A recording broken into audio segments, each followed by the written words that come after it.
Hi, I'm JD. Welcome to JD's Junk Drawer. This is Taco Cat. He's decided to join us today. Grace you all with his presence. He'll likely leave at any time. He kind of just does what he wants. So on today's episode, we're going to talk about Goodwill a little bit. And just ask the general question. What's up?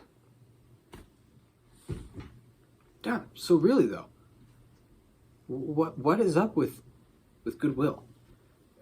Has anybody noticed the crazy price inflations lately?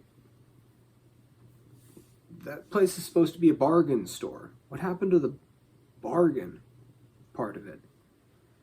And I get that they're like doing resale and they're buying up lots and selling, new items now in stores and whatnot. And like, that's fine and dandy. I mean, I ignore all of that stuff when I go in there. I couldn't tell you what new items they really sell, aside from some random kitchen stuff I think I've seen hang out on a wall.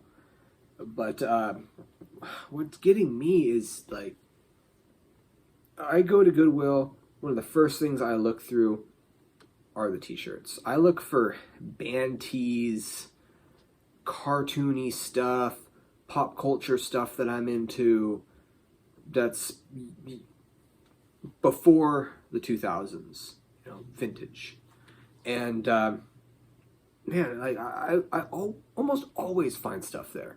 But now I'm to the point that if it's not on a colored tag sale day, and that item isn't matching up one of the colored tags, there's a lot of times where I'll leave it behind because, man, I feel like the days of $2 shirts at Goodwill are just over, and that's just unfortunate. I know a lot of people go there for glass, china, silver, artwork, all kinds of. I see people picking there all the time, all kinds of stuff, jeans, and all of that stuff has gone up, and I get it.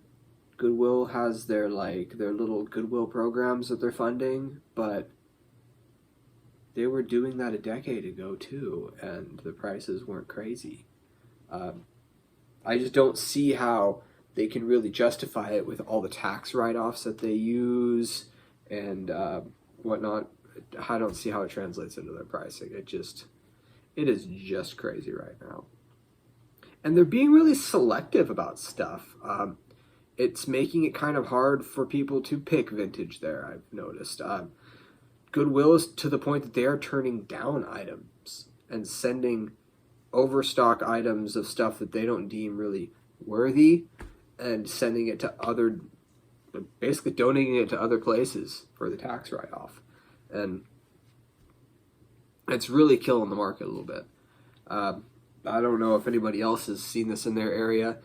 I have 5 Goodwills here in my area, the surrounding towns and in town and such, and all of them have gone up. And again, it's making it real hard to use them as a viable resource now. One thing I will suggest, if you haven't looked in your area, you should really be looking into mission thrifts. They, for whatever reason, are still maintaining a pretty decent cost on things. And I feel like that's because churches kind of have the same deal going on where they can scapegoat through taxes and things like that. So they don't need to really mark their things up to retail pricing like it seems like Goodwill is dang near doing now. I just can't understand that. I love Goodwills too. Like one of my favorite places to go. Anybody notice how all Goodwills kind of look alike? It's really weird. Like, as soon as I walk in, I know exactly where to go. Even in a Goodwill that I've never been before. It's really strange. They just have the vibe. Another thing I will recommend y'all, get on Google, type in whatever your area is on Google, followed by Habitat for Humanity store. If you've never gone, go. Get there right when they open.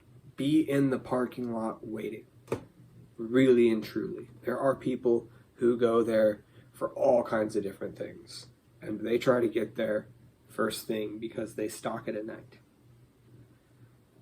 After a weekend is best.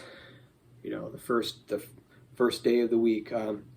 Here locally for me, that's Tuesdays. They're not open on Mondays. So it may vary in your area.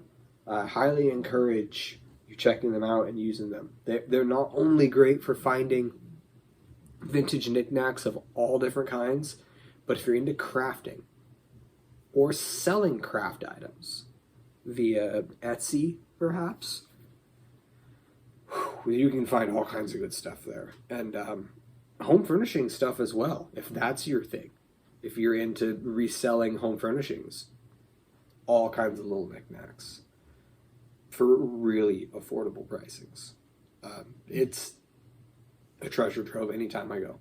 Anytime I go to a Habitat for Humanity, I find something to buy. Just because you can justify buying some stuff sometimes and taking a gamble just because the pricing is so cheap. And I don't know about the rest of y'all. I don't use Salvation Armies. And I don't really know why that is. I just never find anything good there when I go to any of them. So, man, you know what? I'm going to actually go to my local Salvation Army this week. I'm going to. I haven't been to a Salvation Army in probably a year and a half, going on 2 years. I'm going to give them a second chance. Because I had kind of written them off. I was going there and getting burned so many times that I couldn't justify going anymore. They're so big, too, you know, that you're there, and I don't know about the rest of y'all, but if I go to a thrift store that big, I have enough niche items to look for and look through that I will seriously go there and spend like 2 hours, 3 hours even, depending on how large the store is, and that's 3 hours kind of wasted. So I'm going to give them another chance, but if I get burned again, I think I'll probably write Salvation Army off completely from my lists. Obviously, yard sales, estate sales, things of that nature. One thing that I've noticed too that people are doing a lot of locally, at least in my area, is downsizing to start doing the whole tiny home living. A lot of people, like if they have kids and their kids have graduated and they've been out of the house for a decade, and then they just have this big empty house they're filling with stuff.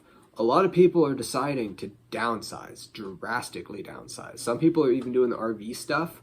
Look for those kinds of ads, because really and truly, I've seen a couple sales from those kinds of related topics where people are basically giving away perfectly good household goods that you can resell. A lot of old antiquities and stuff, people want that kind of stuff in their house because they like looking at it and it makes them feel good. But then once you downsize, and if you're mobile on the road, like RV lifing it, there's no way you can bring those kinds of sensitive knickknacks with you that could get easily broken and take up tons and tons of valuable space. So they're letting that kind of stuff go. Typically in kind of a hurry too. They just want the money to be able to finance their new lifestyle. So something to look for. I hope this has been helpful. If you have any places that you like to go, any little honey holes, treasure troves types of stores, please put them down in the comments. Let's share some information, and let's help grow the community and help each other out with some new finds. That's one of the things that's so fun about this, is being able to meet people and exchange and make these kinds of exchanges of knowledge, and find new places to hunt, because that's what it's all about, right? The hunt. So with that being said, as you can see, Taco Cat has left us, and I actually need to go and take care of some stuff through the day as well. So this is where I'm going to leave you. As always, please comment below. If this has been helpful, hit the like button. If you're liking these videos and you're finding them helpful, or you just enjoying the content, I really would appreciate it if you would subscribe. That would help me out tremendously. And again, as always, have a great day. If this is the evening, I hope you have a wonderful night. And I am going to get out of here. So have a good one, y'all.